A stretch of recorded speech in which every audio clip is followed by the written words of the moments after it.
네, 그래서 자연스럽게 넘어가면 세 번째 패널토의 주제는 과미우미, 과학의 미래, 우리의 미래입니다. 네, 교수님께서 일단 중력파의 발견으로 앞으로 우주관이 달라질 것이다 말씀을 해주셨죠. 지금부터는 현실과 상상을 한번 뒤섞어 보겠습니다. 미래 시점을 두 개의 지점으로 잡아볼게요. 가까운 2030년과 더 먼 2100년. 세 분 교수님께 여쭤보는 게 2030년과 또 2100년 관측 장비가 어떻게 달라질지, 그 연구 환경이 어떻게 달라질지를 좀 예측을 해주시죠. 어떤 부분부터 할까요? 뭐 제가 먼저 하겠습니다. 그 2030년, 2100년은 참 어렵지만 대략적으로 점쳐볼 수 있을 것 같아요. 관측 장비가 크게 대형화되고 다양화되고, 그 다음에 컴퓨터 기술과의 접목이 있을 것이고, 자동화되고 그렇게 될 것 같아요. 그리고 인공지능이라든가 컴퓨터 기술 굉장히 중요해질 것 같고요. 또 대형화는 쉬운 것입니다. 지금 현재 우리나라가 보유하고 있는 천체망원경 구경이 제일 큰 것이 1.8m고요. 2020년에는 거대 마젤란 망원경이라는 것이 25m로 늘어날 것이고, 계속 커질 거예요. 네. 커질 뿐만 아니라 다양해지죠. 천체를 보는 방법이 방금 전에 설명 들었던 것 같이 중력파를 사용한 그런 관측이라든가 뉴트리노를 이용한 관측이라든가 굉장히 다양해져서 우주에 대한 수많은 정보를 얻을 수 있을 것이다. 그다음 자동화 같은 것도 볼 수 있겠는데요. 지금까지는 천문학자가 천문대에 가서 밤새 앉아서 관측을 했던 거예요. 한 1950년대까지만 해도 밤새 그냥 앉아서 추운 곳에서 추위에 떨면서 화장실도 못 가고 이렇게 관측을 했었습니다. 근데 요즘에는 이제 컴퓨터 모니터 앞에 앉아서 하고 있긴 있는데 여전히 그렇진 않고, 그렇지만 이제는 그냥 컴퓨터에 명령을 해서 저거 관측하라고 하면 알아서 망원경에 관측하는 그런 시대가 이미 왔고요. 그것이 보편화될 것 같습니다. 그리고 이제 그렇게 해서 계속 시계열 관측을 해서 아까 야동 천문학 얘기했지만 그런 식으로 이제 많은 데이터가 얻어지면 그것을 과연 누가 분석을 할 것이냐, 그게 참 큰 문제예요. 너무나 많은 데이터이기 때문에 이미 지금도 좀 그런 느낌을 받고 있거든요. 사람 하나하나가 자료를 자세히 들여다보기가 힘들어요. 그래서 컴퓨터 기술이 굉장히 응용되지 않으면 어떤 식으로 효율적으로 자료를 갖다가 분석하느냐를 갖다가 이제 잘 따지지 않으면 이제 분석이 힘들게 됩니다. 언젠가 이제 2100년쯤 되면 아마도 지금 알파고 많이 들어보셨죠? 알파고가 아닌 알파 아스트로라고 해서 천문학 연구를 할 수 있는 인공지능이 이제 나타날지도 모르겠고요. 그런 인공지능이 데이터의 바다에서 이상한 상관관계를 갖다가 쉽게 찾아내는 날도 올 것 같아요. 심지어는 그런 것들이 논문도 써질 것 같고요. 그렇게 되면 천문학자들은 참 편한 직업이 되겠구나라는 생각도 하지만 근세 깨닫는 것이 그러면 우리 직업이 없어지겠구나 그런 생각도 듭니다. 그렇게 미래가 많이 바뀔 것 같습니다. 그렇군요. 혹시 장비에 대해서 혹시 더 말씀해 주실 게 있을까요, 교수님? 네, 이제 현실을 이제 말씀드리기 전에 이제 아까 보니까 그 돈이 많으신 것 같은데 혹시 10,000원짜리 하나 또 빌릴 수 있을까요, 혹시? 예. 돈은 많지 않지만 10,000원 가지고 있고요. 꼭 돌려주시기 바랍니다. 10,000원짜리 보시면 이게 뒷면에 이제 보시게 되면은 재미난 사실이 하나 있는데 여기도 이제 여기 보이게 되는데요. 우리 10,000원짜리 뒤에 보시면은 이제 크게 세 가지의 천문학적인 것들이 있는데요. 여기 처음 보시는 게 옛날 조선시대 때 썼던 혼천 시계의 이제 일부가 여기에 있고요. 뒤에 이제 그 동그라미들이 보이는 것이 우리 조선시대에 또 만들었던 우리나라의 별지도가 됩니다. 별지도고, 여기 오른쪽에 보이는 게 현재 우리나라에서 가장 큰 망원경인 보현산에 있는 1.8m짜리 망원경입니다. 그래서 일단 돈 지폐에다가 이런 천문학적인 것들을 넣는 나라는 세계에서 별로 없기 때문에 여러분들께서 자부심을 가지셔도 되고요. 근데 이제 현재 말씀드렸듯이 우리나라에서 가장 큰 망원경이 1.8m인데 아까 보셨듯이 세계에서 가장 큰 망원경은 10m입니다. 그래서 굉장히 작게 느껴질 수 있지만 우리나라 천문학자들은 전 세계에 있는 망원경들을 다 쓸 수 있습니다. 그래서 저도 이제 다른 나라에 있는 망원경을 써서 우주의 은하의 지도를 만드는 일을 하고 있는데요. 그래서 제가 하고 있는 일을 말씀드리면 이제 지도를 만들어서 실제로 컴퓨터로 이런 관측에서 만든 지도를 재현을 해봅니다. 근데 컴퓨터 시뮬레이션 할 때는 이제 저희 고등과학원에 있는 박찬봉 교수님과 김주환 교수님의 두 분이서 직접 하시는데, 우리가 알고 있는 모든 과학 지식, 특히 물리 지식들을 다 넣어서 컴퓨터 시뮬레이션을 통해서 지도를 예측을 해봅니다. 그래서 관측한 지도와 우리가 시뮬레이션으로 만든 지도를 비교해 보게 됩니다. 그 비교해서 비슷하면 우리가 꽤 우주를 잘 이해하고 있구나. 근데 만약에 지도가 다르면 우리가 알고 있는 어떤 물리 지식에 문제가 있지 않을까라는 라고 하는데 현재 비교로서는 꽤 잘 일치합니다. 우리가 잘 알고 있다고 이제 생각이 드는데 앞으로 우리가 계속 관측을 이제 장비가 계속 발전을 하면서 관측을 하게 되면 좀 더 정교한 지도가 나오게 되면 아마 조금씩 이제 차이가 나지 않을까. 근데 근본적인 문제는 우리가 암흑 물질과 암흑 에너지를 모르고 있기 때문에 잘 맞춘다고 얘기하기가 좀 이상하긴 하죠. 예. 그렇군요. 혹시 오정근 박사님도 분야에서 좀 예측해 주실 수 있을까요? 예, 지금 라이고가 4kg짜리가 2대가 지금 가동이 되고 있고 이제 유럽에도 3kg짜리 장비가 가동이 계속 지금 되고 있죠. 일본도 3kg짜리를 지하 산속 1km 밑에다가 넣어가지고서 한 걸 만들고 있어요. 그게 아마 내년부터 시험 가동을 시작하고요. 2030년쯤 되면 라이고가 업그레이드를 해서 10kg짜리 8기를 가진 굉장히 거대한 장치로 만들 계획이 있는데 전 세계는 이렇게 많은 장비들을 만들고 있는데 우리나라는 아직 시작한 게 하나도 없거든요. 그래서 아마 우리나라도 2030년쯤 되면 작지만 뭐 이런 걸 만들 수 있지 않을까라는 생각이 들고 2100년쯤 되면 전 잘 모르겠는데 그런 생각을 해요. 중력파를 이해하고 중력이라는 걸 잘 이해하면서 우리가 영화 속에서 봤던 막 웜홀을 통하는 항성 간의 여행 이런 걸 할 수 있을지도 몰라요. 그러면 웜홀을 막 여는 거죠. 그런 문명이 될 수 있을지 모르는데 천문 관측을 그걸 이용할 수 있을지 않을까 상상을 해봤어요. 웜홀을 열어서 폭발 직전에 있는 별을 진짜 옆에서 가서 관측을 하는 거죠. 그러면 더 많은 정보를 얻을 수 있을지도 모르죠. 예, 그런 일이 제가 살아있는 동안 있으면 참 행복할 것 같다는 생각을 해봤습니다. 예. 그렇군요. 세 분 다 우주를 연구하시는데 관심 있는 장비나 이런 게 다 다릅니다. 그렇죠? 신기한데요. 지금까지 나온 장비 말고도 또 다른 분야에 쓰이는 장비들을 몇 가지 좀 소개를 해주시겠습니까, 교수님? 네. 예, 뭐 천문학에서는 다루는 뭐 대상들이 다양하고요. 이제 뭐 보는 파장이라든가 그 다른 여러 가지 방법으로 우주를 연구하게 되잖아요. 그래서 뭐 보통 우리가 생각하는 망원경과는 많이 다른 그런 장비들이 많이 있습니다. 여기서 이제 보시다시피 세 가지를 제가 예를 들었는데요. 하나는 전파 망원경입니다. 전파 망원경 좀 위성 안테나처럼 생겼죠. 위성 안테나가 바로 전파 신호를 잡아야 되는 거잖아요. 그래서 그렇게 생겼습니다. 그런 것을 갖다가 여기 지금 호주 거의 전역에 걸쳐서 이제 분포를 시켜서 뭐 전파 간섭기라는 것을 만들어서 우주 초창기에서 오는 신호를 갖다가 포착을 하겠다는 그런 망원경도 있고요.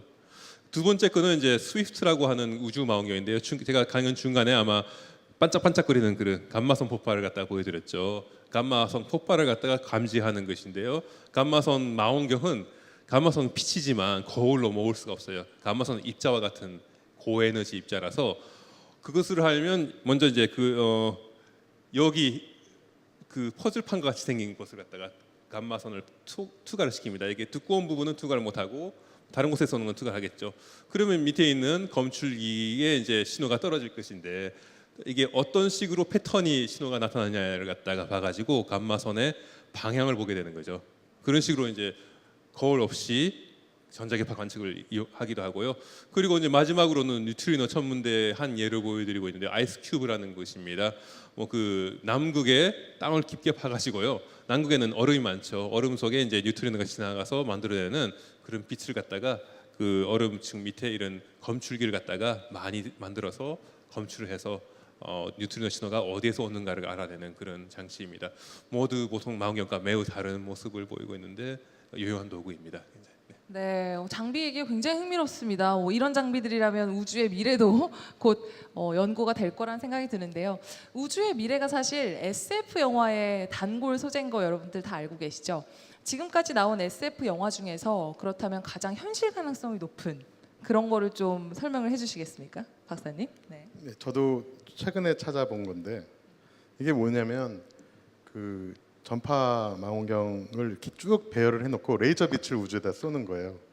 근데 그냥 쏘는 게 아니라 이렇게 생긴 우주선, 그러니까 마치 배가 바람에 돛이 달린 배가 바람을 이렇게 맞고서 항해를 하듯이 레이저 빛을 여기다가 맞게 하고서 우주를 이제 항해를 하도록 하는 기술이 최근에 이제 페이스북의 창립자인 마크 주커버그가 이렇게 출연한 많은 사람들이 돈 많은 부자들이 출연한 그 브레이크스루라는 재단에서 시작하는 과학 프로젝트인데 이렇게 해서 뭘 할 거냐 하면은 빛으로 4년 정도 가야 되는 알파 센타우리라고 하는 별에 외계 행성계가 있을 거다라고 추정을 해서 거기를 탐사하겠다는 계획을 한 거예요. 근데 이게 만약에 우리가 지금 로켓 연료를 가지고 추진할 수 있는 보이저 1호가 만약에 거기까지 간다면 한 7만 년 정도 걸리는데, 이런 기술로 가속을 하면 빛의 속도의 20%까지 속도를 낼 수 있다. 그래서 20년이면 갈 수 있다라고 이 사람들이 주장을 해요. 그러니까 굉장한 거죠. 그래서 실제로 이런 걸 가지고 이렇게 우주선이 날아가서 저기 4.3광년 정도 떨어진 별에 가서 탐사를 하고 오겠다는 계획을 세운 게 있죠. 근데 이게 정말 가능할까 모르죠. 좀 지켜봐야 되는데, 이제 정말 무슨 일이 일어날지는 우리가 과거에 어떤 일이 있었는지를 알아보면 돼요. 여기 옆에 나온 만화를 잘 기억하시는 분도 있을지 모르겠는데 1965년에 이정문이라고 하는 만화가가 그린 그림인데 2000년에 어떤 일이 일어날지를 상상해서 그린 거예요. 근데 제가 그 10가지 정도를 옆에 이제 빼놨는데, 수학여행 달나라로 가는 거 빼고 다 이루어졌죠. 이미 65년에 상상한 게 지금 다 이루어진 거죠. 그러니까 아마 아까 말씀드린 그 브레이크스루 스타샷 프로젝트, 그게 현실화되면 수학여행 정말 달나라 금방 한 시간 만에 갔다 올 수도 있죠. 예, 그 어떻게 될지 모르는 거니까 여러분이 잘 지켜봐 주시면 뭐 해외여행 대신에 우주여행을 갔다 올 시대도 있지 않을까라는 생각을 해봅니다. 네, SF 영화에 나오는 그런 모습들이 우리 우주의 미래랑 크게 다르지 않을 것 같다는 생각도 말씀 들어보니까 드는데요.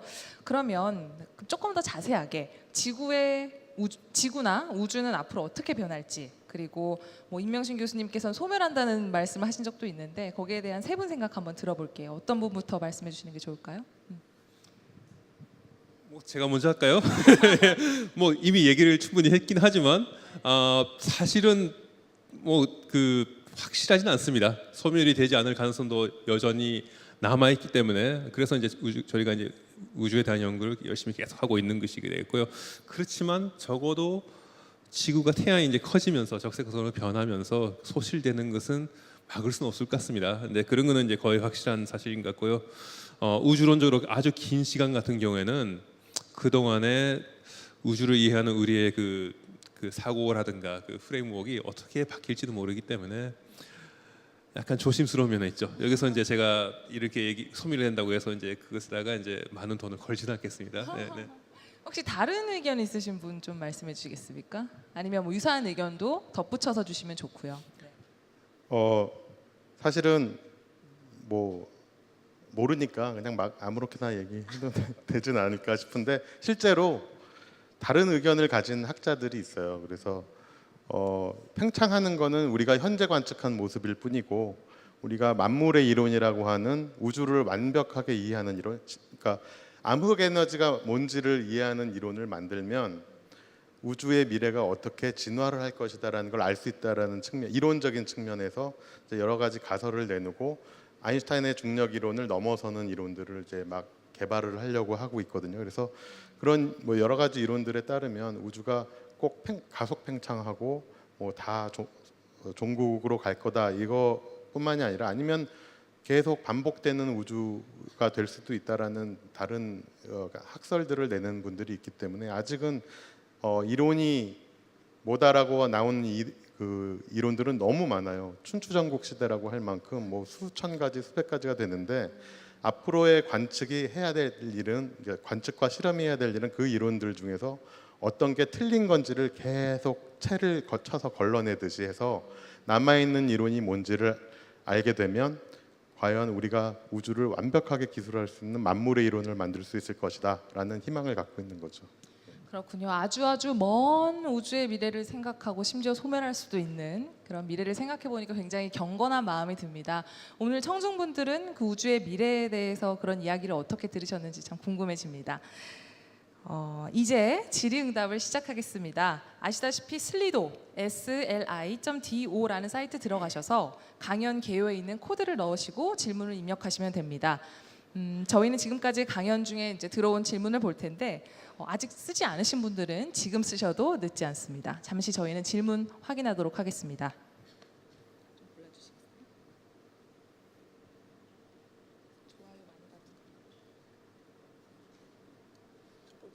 첫 번째 거 어떤 거요? 우주에 대해? 밴댕이? 밴댕이?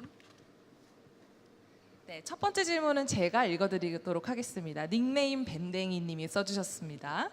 우주에 대한 연구로 물질의 기원을 알 수 있게 된다고 하셨는데, 그러면 더 나아가 생명의 기원, 우리가 어디서 왔는지에 대해서도 알 수 있을까요? 그리고 가늠하기도 어려운 광활한 우주를 공부하면 마음도 넓어질 수 있나요? 이런 질문을 주셨습니다. 아니, 어떤 분이 혹시 질문하셨나요? 밴댕이님이셔가지고 손들기가 좀 애매하지 않을까요? 네. 아주 좋은 질문인데요. 마음이 뭐, 넓어질 수 있는지를 네, 물어보셨습니다. 네. 생명의 뭐 기원 뭐 그런 것을 어떻게 알아낼 수 있을까? 뭐 우주를 연구하다 보면 저희들이 사실 하는 것 중에 하나가 이런 겁니다. 그러니까 결국 생명체를 이루는 구성 원소나 분자들이 어떻게 만들어졌을까? 그렇죠?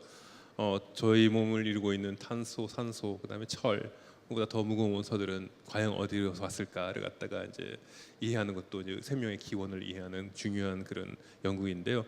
실제 중성자별 충돌과 같은 것이 무거운 원소를 갖다가 이제 만들어주니까 이런 연구를 통해서 생명의 기원, 그러니까 생명을 만들어내는 재료가 어디서 오느냐를 갖다가 알 수가 있고요. 이 강연에서 다루지는 않았지만 아마 많은 사람들이 또 궁금해하는 것이 또 외계 생명체 같은 것이 있을 것 같아요. 결국 그 외계 생명체를 찾고자 하는 이유는 이런 것 같습니다. 뭐 이런 적절한 물리적인 그런 환경이 조성이 된다면 과연 우리와 같은 생명체가 얼마만큼 쉽게 탄생할 수 있을까? 그렇죠? 그냥 우리는 굉장한 우연의 산물일까 아닐까? 그것을 이제 아마 외계 생명체를 많이 찾으면 그런 것이 생각보다 쉽다. 그렇죠? 생명체라는 것이 탄생할 수 있는 그런 과학적인 물리적인 과학적인 작용이 충분히 가능하다라는 것이 되겠고요. 만약 찾지를 못한다면 우리는 아주 특별한 존재구나라는 것을 이제 느낄 수도 있겠죠. 뭐 그런 식으로 우주를 넓게 연구를 하다 보면 저 외계 생명체까지 연구하다 보면 생명의 기원에 대한 해답에 점점 더 가까워지리라고 저는 생각하고 있습니다. 그리고 우주를 연구하면 마음이 넓어지나? 제 주변에 있는 사람들을 보면 여기 계시는 두 분은 마음이 넓은 것 같아요. 그러니까 제가 1,000만 원짜리 제가 가져가겠습니다. 사실은 이제 원래는 제 건데요, 그거. 예, 마음이 넓으셔서 그랬고요. 뭐 대체로 제가 받는 느낌은 우주를 연구해서 그런지 몰라도 약간 사람들이 편한 것 같아요. 다른 분야 연구를 하시는 분들은 많이 싸우고요. 뭐 우주를 연구하는 분들도 분야에 따라서는 많이 싸우기도 하지만 대체로 넓은 마음씨를 가지고 있다고 저는 생각을 하고 있습니다. 제가 천문학자라서 그렇게 얘기하는 건 아니고요, 물론. 그렇군요. 밴댕이님에게 큰 도움이 됐으면 좋겠습니다. 네, 혹시 또 마음에 드는 질문 직접 읽어주시겠습니까? 예. 제가 강연할 때마다 항상 받는 질문인데 또 여기 나와서 중력파의 발견이 시간 여행을 가능하게 할 수 있을까요? 저도 정말 궁금합니다. 요즘에 특히 이 시간 여행을 주제로 한 웹툰, 뭐 드라마들이 굉장히 많아서 저도 기사를 준비하고 있거든요. 제가 어떻게 되나요? 네. 이 질문을 고른 이유는 저도 궁금해서 골랐는데요. 사실은 그 하나의 에피소드를 알려드리면 될 것 같아요. 그 라이고를 설계했던 분 중에 한 분이 킵손 교수님이 사실은 웜홀, 타임머신 이런 연구도 하셨어요. 그래서 인터스텔라의 그 시나리오도 자문을 하셨잖아요. 거기 영화를 보시면 예전에 컨택트라는 영화가 있는데 칼 세이건이라는 천문학자가 쓴 소설을 영화로 만든 거기에도 웜홀이라는 주제가 나오고 그때 그 소설을 썼던 칼 세이건이라는 천문학자가 이 킵손 교수님하고 친구분이었는데 자기 소설에 있는 이 웜홀이라는 얘기가 실제 이론적으로 가능한지를 연구를 해달라고 부탁을 했어요. 그래서 그때부터 웜홀이라는 걸 연구를 하셔서 아인슈타인의 이론이 이론적으로는 가능하다라는 식으로 이제 결론이 내려졌고 궁극적으로 그 영화에 웜홀이라는 주제가 나오고 인터스텔라에도 사실은 뭐 차원 여행, 시간 여행 이런 얘기들이 나오는 이유가 킵손 교수님이 이제 상상을 하시는 거죠.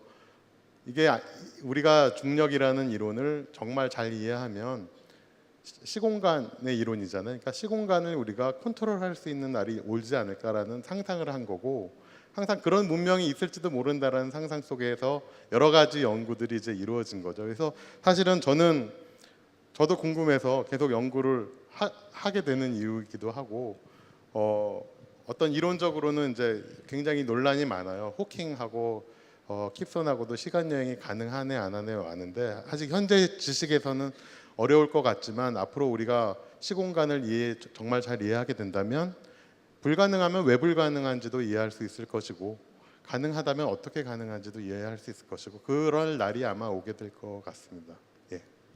네, 기사 쓰는데 큰 도움이 될 것 같습니다, 박사님.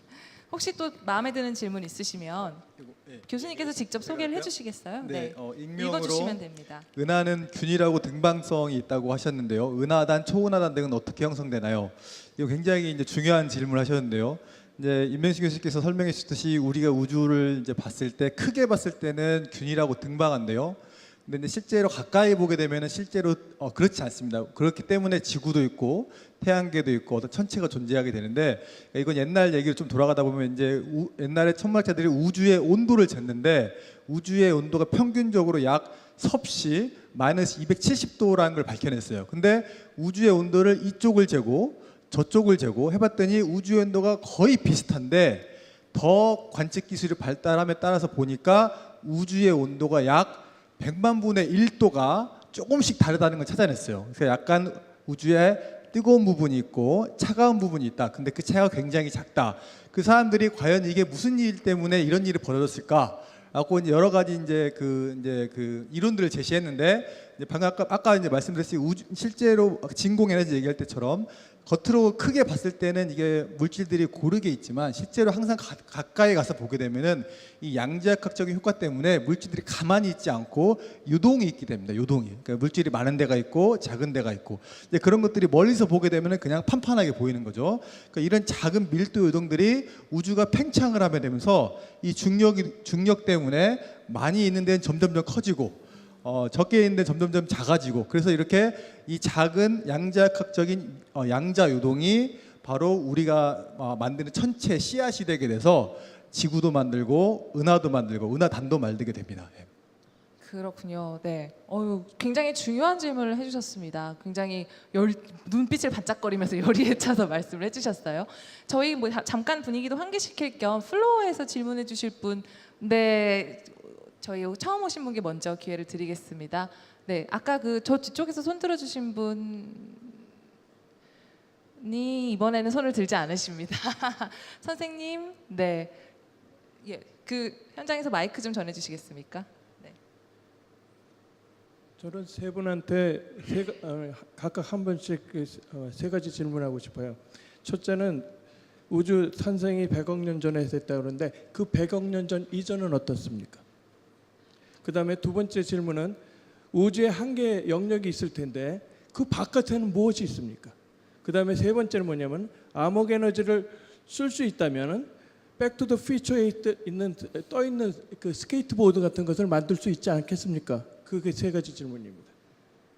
네, 자, 굉장히 지금 동공지진 벌어지고 있습니다. 제가 첫 번째 두 개를 예, 이제 보통 이제 방금 빅뱅 우주론이라고 하는 건 이제 우주가 빅뱅에 시작을 했다고 하는데 보통 이제 우리가 얘기할 때는 빅뱅이 있으면서 시간과 공간이 생겨났다고 얘기합니다.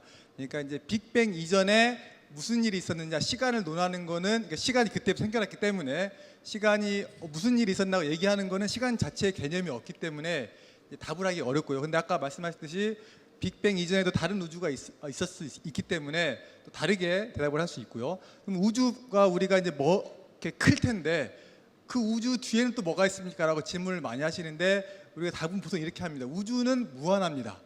무한하기 때문에 우주의 바운더리 경계를 우리가 정의할 수 없는데 우주는 무한하지만 실제로 우리가 관측할 수 있는 눈으로 볼 수 있는 우주는 한계가 있습니다. 왜냐하면 빛이 우리한테 다가오는데 시간이 걸리기 때문에 그래서 이제 우주의 나이만큼 우리가 이제 빛을 보게 되는데 그렇기 때문에 실제로 답을 하게 되면은 우주 바깥에 뭐가 있냐고 답을 하면 우주는 무한하기 때문에 그 질문에 대한 답을 하기에는 이제 질문 자체가 안 되는 거죠. 예. 뭐 약간 보충 설명하자면 이제 우리가 관측할 수 있는 우주가 있잖아요. 그 너머에도 은하나 그런 것들이 있습니다. 저희가 보지 못할 뿐이에요. 예, 그래서 지금 저희가 옛날 과거의 은하를 보고 있잖아요. 그 어떤 것들도 아마 지금 현재 모습을 영원히 못 볼 가능성이 많습니다. 우주가 가속 팽창을 하고 있기 때문에 그렇게 생각하시면 되겠고요. 우리가 알고 있는 이 무한한 우주 말고도 또 다른 우주가 있지 않을까? 뭐 평행 우주라는 말이 많이 나오긴 하는데 뭐 이론적으로 실제로 이제 그런 우주를 뭐 이론적 가능하다라고 사람들이 있긴 있는데요. 모르겠어요. 저는 솔직히 말해서 예, 뭐 그 밝혀내기도 힘든 일이고요. 아까 그 암흑 에너지 얘기를 물어보셨잖아요. 이게 다 재미있는 질문들인데요. 암흑 에너지는 안타깝게도 너무나 티박하게 공간에 퍼져 있고요. 그것을 모을 수 있는 방법이 없어요. 예, 그래서 아마 사용하기는 힘들 것 같은데 뭐 재미있는 일화는 뭐 믿거나 말거나 그런 일화 같은 것인데요. 뭐 그 암흑 에너지를 연구하는 학자가 암흑 에너지라고 에너지를 붙인 이유가 아마 그 미국의 디파트먼트 에너지라고 있죠. 거기서 연구비를 따기 위해서 그런 식으로 얘기했다. 뭐 그런 얘기는 있습니다.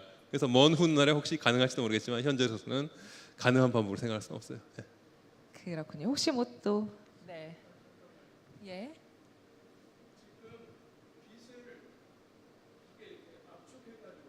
지금 전에 예를 들어서 한 50년, 100년 전에는 빛을 압축했다고 생각 못했거든요. 레이저가 결국은 빛을 압축한 거 아니에요. 그렇게 된다면 에너지도 압축해가지고 쓴다고 하면은 예를 들어서 어느 부분에 대해서는 충분한 에너지가 돼가지고 이렇게 그러니까 지상에서 살짝 떠서 마음대로 움직일 수 있지 않을까요?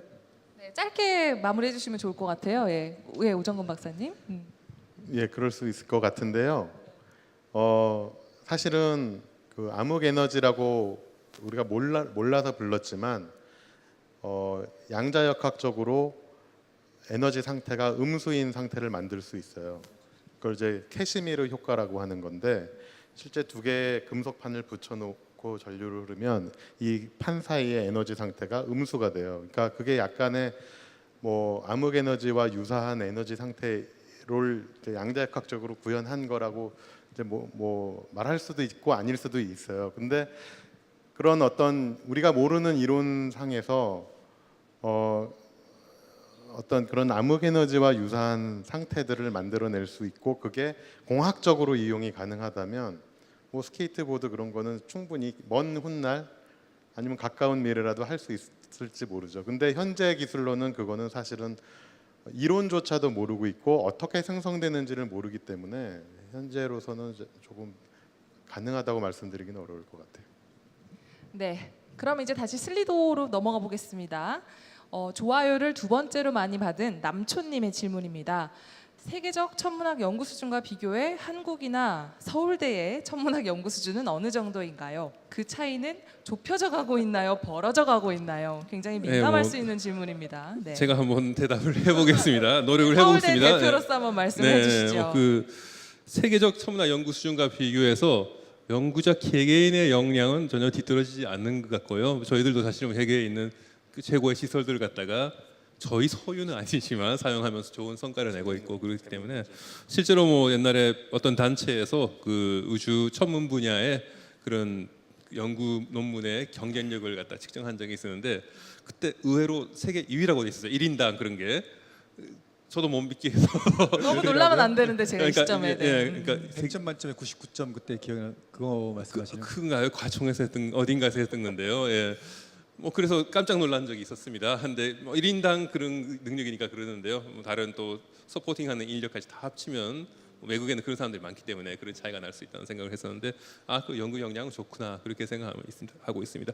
우리나라가 좀 뒤지고 있는 분야는 이제 그 장비 쪽이에요. 그러니까 허블 우주 망원경이라든가 뭐 세계 최대의 망원경이라든가 그런 것을 만들 수 있는 나라는 굉장히 부유하고 뭐 과학적으로도 많이 발전이 되어 있고 그리고 오랫동안 중력파 같은 경우에는 50년을 계속 끌으면서 솔직히 제가 이제 90년에 유학을 갔는데 그때 중력파도 생각했었어요. 그런데 보니까 아무래도 논문이 안 나올 것 같아서 제가 그거 하면 밥 벌어먹기 힘들겠구나 해서 이제 다른 분야를 했고요. 이제 했지만 그렇게 오랫동안 그 과학을 갖다가 지원해 줄 수 있는 구조가 있는 곳에서 이제 가능한 일이니까 우리나라는 그 점에서 뒤지고 있는데 다만 이제 세계적인 추세가 거대한 시설을 이용해서 함께 연구를 하는 식이거든요. 결국은 한 나라가 다 못 만드는 거예요. 아까 거대 마젤란 망원경도 결국은 여러 나라가 합쳐서 하는 것이니까 그런 식으로 우리나라도 이제 좋은 시설을 갖다가 보유하게 되면서 좀 더 자유롭게 관측 연구를 할 정망이 진짜로 있는 거니까요. 점점 그 격차는 좁혀질 거라고 생각해요. 그렇군요. 말씀 감사합니다. 이번에는 오정근 박사님께서 질문 하나 소개해 주시지요. 굉장히 유익한 질문을 찾았는데요. 보통 생물학자는 작은 세포들을 연구해서 생명의 위대함을 느끼고 천문학자들은 우주를 연구해서 지구 그리고 인간이 작은 존재라고 생각한다고 들었는데요. 혹시 천문학을 연구하면서 스트레스를 받거나 연구에 대해서 회의적인 생각을 들 때는 어떻게 해결하시나요? 제가 봤을 때 이분 천문학 하고 계신 것 같습니다. 네. 스트레스 뭐 받으실 때 다들 어떻게 하세요? 한마디씩 할 수 있을 것 같은데 뭐 뭐 학문을 하고 계시는 분 같아요. 아무튼 뭐 저 이번에 이제 중력파 연구를 하면서 8월 17일부터 거의 쉴 새 없이 뭐 밤늦게까지 연구하고 그래가지고 스트레스를 많이 받았는데요. 그때 때마침 TV에서 제가 그 전에 이제 왕자의 게임이라는 드라마를 보고 있잖았는데 뭐 그런 거 보면서 스트레스를 풀죠. 예. 굉장히 현실적인 답이 나와서 저 너무 깜짝 놀랐습니다. 네. 새로운 발견이 있을 때마다 막 희열이 있다 이런 걸 기대했었는데 네. 그건 물론 당연히 있는 거고요. 네네네. 그럼 디폴트라고 말씀해 주셨고요. 네. 혹시 또 뭐 말씀해 주실 게 있을까요? 예, 저도 왕자의 게임을 최근에 시작했습니다. 설마 저는 왕자의 게임을 하진 않고요. 저는 이제 좀 더 그 멋있게 얘기를 하자면 제가 이제 알고 있는 그 연세대 이석영 교수님께서 항상 말씀하시는 말씀이 천문학의 가장 큰 단점은 너무 재미있는 거다라는 말씀하셨거든요. 저도 이제 그 항상 느끼는 건데 천문학을 하면 할수록 너무 항상 재미가 있어서 스트레스를 받을 시간이 없습니다라고 이렇게 얘기를 하고 죄송합니다. 다시 얘기해도 되나요? 네, 시간 관계상 마지막 질문 하나 더 받아볼게요. 요거 꼭 소개하고 싶다 이런 질문 혹시 눈에 들어오는 게 있으신가요? 글쎄 제가 질문에 네. 대하다 하긴 힘들 것 같은데 예. 어려운 질문인 것 같기도 하고 쉬운 질문 같기도 하고 제일 많이 또 특을 받아서 중력파의 발견이 시간 여행을 가능케 할 수 있을까요?라는 거. 예, 아 교수님. 했습니까? 예, 죄송합니다. 여기가 좀 덥습니다, 여러분. 네. 이거 질문을 보느라고. 이제. 네네. 홀로그램 우주 어떤가요? 저는 개인적으로도 궁금한데 여기 아까 질문 중에 네 아까 홀로그램 우주 어디 있었죠? 여기 있다. 네, 제가 한번 질문 읽어드릴게요. 우주는 평면이라고 하였는데 평행 우주와 홀로그램 우주는 실제로 존재하나요? 홀로그램 우주 관련해서도 굉장히 논문들이 많이 나오고 있더라고요, 해외에서. 혹시 여기에 대해서 답해 주실 만한 분이 있으실까요? 네. 없습니다. 제가 학생 때 잠깐 발을 이렇게 발가락만 걸쳤다가 이렇게 빨리 빠져나온 분야 중에 하나인데 홀로그램이라는 게 뭐냐면 이제 여러분들이 보시다시피 그러니까 그림자라고 보시면 돼요. 동굴에 비치는 그림자. 그래서 실체는 여기 있지만 우리는 동굴에 있는 그림자를 보는 그런 우주. 그림자가 그냥 우주인 거예요, 우리의. 그래서 그거는 이제 사실은 우리 우주가 4차원으로 기술돼 있지만 기술하고 있지만 우리는 4차원에 살고 있지만 예를 들어서 뭐 끈이론이나 뭐 이런 지금 첨단의 이론들에 의하면은 우주가 10차원, 뭐 26차원 아주 높은 차원으로부터 구성돼 있고 그 중에 우리가 살고 있는 곳은 4차원밖에 안 된다라는 뭐 그런 얘기를 하는 거거든요. 근데 그거는 큰 차원에서 보면 마치 우리가 2차원 벽에 있는 개미가 지나가는 걸 보면 2차원 벽에 그냥 홀로그램으로밖에 보이지 않는 또는 어떤 대상이 있으면 그거의 그림자로밖에 보이지 않는 뭐 그런 현상이라고 이제 생각이 되는 거거든요. 근데 그게 정말 사실인가? 그런 사실은 가설에 지나지 않고 그게 현실화되고 맞다고 얘기를 할 수 있으려면 실험과 관측이 뒤따라줘야 되는데 아직 현재 실험과 관측이 거기까지 받쳐주고 있지 못하기 때문에 현재 그렇게 얘기하고 있는 여러 가지 그 이론적인 것들은 아직은 그 이론 자체에서는 어떤 일관성을 유지하고 있고 가능성으로 남아 있긴 하지만 이제 관측과 실험을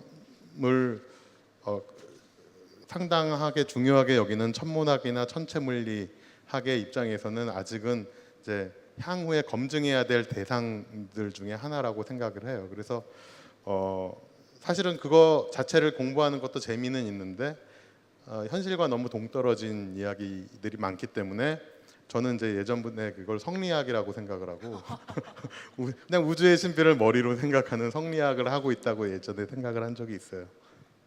그렇군요. 예, 감사합니다. 마지막으로 질문 하나 더 받을 수 있을 것 같은데 혹시 플로어에서 이 질문 꼭 하고 돌아가시고 싶다 하시는 분 있을까요? 네. 네. 저쪽 왼쪽 끝에 계신 분께 마이크 혹시 전달해 주시겠습니까? 이런 질문 안 하고 돌아가시면 집에 돌아가셔서 되게 아쉬우셔요. 네. 예, 네, 소개랑 질문 간략하게 말씀해 주시면 감사하겠습니다. 이제 계속 참가하고 있는 사람인데 이름이 천원필입니다. 그 우주하고 우리가 지금 속해 있는 우주하고 공간이 같은 것인지 아니면 공간이 원래 있었고 그 안에 우리가 살고 있는 우주가 생겨나서 이 모양이 된 건지 좀 궁금하거든요. 굉장히 심오한 질문인데 어떤 분이 답을 해주시면 좋을까요? 아까 네. 이제 질문하신 분하고 이제 비슷한 질문인데요. 과연 이제 우리가 빅뱅에서 이제 시작을 해서 이제 우주가 팽창을 한다는데 과연 팽창하는 곳에 그 이전에는 뭐가 있었기 때문에 우리가 이제 그 공간 안에서 팽창하네 뭐 이런 게 질문이 되겠는데요. 아까 이제 설명드렸듯이 이제 우리가 빅뱅을 시작하면서 시간과 공간이 같이 생겼다고 보통 이제 얘기를 합니다. 그렇기 때문에 우리가 빅뱅이 생겨나면서 공간이 생겼기 때문에 빅뱅 이전에 이미 공간이 있었고 거기에서 우리가 팽창을 하는 게 아니라 빅뱅이 시작하면서 시공간이 같이 생겨났기 때문에 이제 질문의 이제 질문 자체가 조금 이제 안 맞는 말인데요. 근데 당연히 의심은 되는 건 맞는데 답을 드리자면은 빅뱅이 시작하면서 시공간이 생겼기 때문에 이제 우리가 공간에서 어디를 향해서 팽창한다고 얘기하기는 어렵다라고 이제 이렇게 답을 하고 싶네요. 그렇군요. 질문에 답이 되셨으면 좋겠습니다. 시간 관계상 아쉽지만 여기서 마쳐야 할 시간입니다. 오늘 참석해주신 세 분께 마지막으로 한 말씀씩 들어보겠습니다. 먼저 오정근 박사님께 여쭤볼게요. 예, 아마 그 동안에 이제 인류가 살아온 문명은 전자기력에 도움을 받는 시대를 살았는데 앞으로 중력의 시대가 될 수 있을 거라는 생각을 해요. 그래서 저도 이렇게 뉴턴의 중력 법칙이 그려진 넥타이를 하나 구해서 기념을 하기 위해 메고 나왔는데 참 재미있는 일들이 많이 벌어지실 거라 관심을 가지고 보시면 그래서 앞으로 이 뉴스나 이런 걸 보실 때 이제 강연도 들으셨지만 많은 강연을 들으실 때도 그 동안에 몰랐던 사실들 정말 획기적인 그런 발견들 이런 게 이제 많아질 거라고 생각이 되는 그런 시대가 올 거고. 그거를 저는 이제 중력파, 중력을 이해하고 이런 거와 더불어서 중력의 시대가 이제 서서히 시작되고 있다라고 자부심을 가지고 관심을 가지고 지켜봐 주시면 훨씬 더 재미있지 않을까라고 생각을 해봅니다. 네, 감사합니다. 그다음에 황호성 교수님. 저는 이제 관측 우주론을 이제 공부를 하고 있는데요. 이제 예전에 비해서 예전에 우주론 하면 굉장히 뜬구름 잡는 얘기가 이제 많았었는데 요새는 이제 관측을 통해서 직접 검증하고 발견하고 이런 발견의 시대에서 공부를 하고 있다는 게 참 정말 행운이라는 생각이 항상 들고요. 그리고 오늘 보니까 이제 제목이 우주의 미래였는데 이제 그 질문하시는 분들이나 이제 같이 얘기하시는 분들에 보니까 우리의 미래가 굉장히 밝을 것 같다라는 생각이 듭니다. 네. 네, 마지막으로 임명신 교수님께 한 말씀 부탁드릴게요. 네, 저도 이제 한 가지 처음 이제 강연을 해봐서 이제 알게 된 것이지만 여기 카오스 강연에 나오시는 분들의 수준이 꽤 높은 분들이시구나라고 이제 깨달았고요. 이게 이런 열기가 굉장히 좋습니다.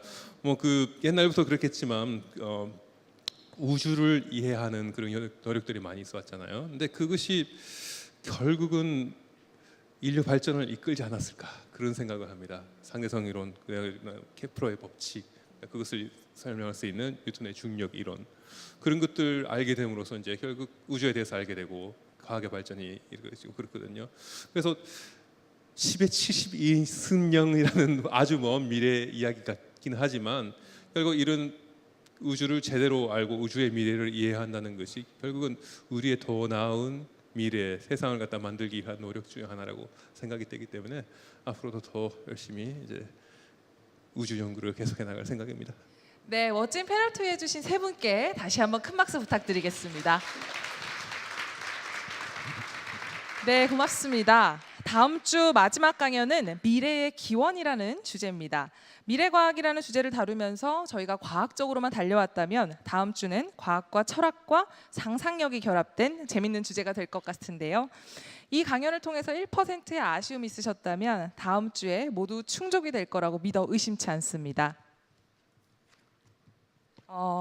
강의해 주실 분은 동국대 이관수 교수님께서 해주실 거고요. 그다음 패널 토의에는 SF 작가 정소연님과 또 과학사학자 강윤재 교수님께서 나오실 예정입니다. 그리고 예고해드린 다음 학기 주제를 말씀드리겠습니다. 다음 학기 주제는 수학입니다. 혹시 수포자분들에게는 좀 두려운 존재일 수 있을 것 같습니다. 수학. 하지만 큰 걱정은 하지 않으셔도 될 것 같은데요. 카오스재단에서는 내년도 봄에 수학보다는 수학적 사고방식과 수학의 매력을 전하는 데 중점을 둘 것이라고 합니다. 내년 3월 많은 기대 부탁드립니다. 네, 이제 정말 마칠 시간입니다. 오늘 강연 즐거우셨나요? 네, 고맙습니다. 저는 오늘 미래과학 강연 진행이 마지막입니다. 첫 회 때 이렇게 많은 분이, 그것도 성인분들이 과학에 이렇게 열정을 가지고 눈을 반짝반짝 듣는 모습이 굉장히 놀랐던 기억이 나는데 벌써 마지막이라니 좀 아쉽습니다. 한 회 한 회 정말 즐거운 기억으로 잊지 못할 것 같습니다. 지금까지 이영애였습니다. 고맙습니다.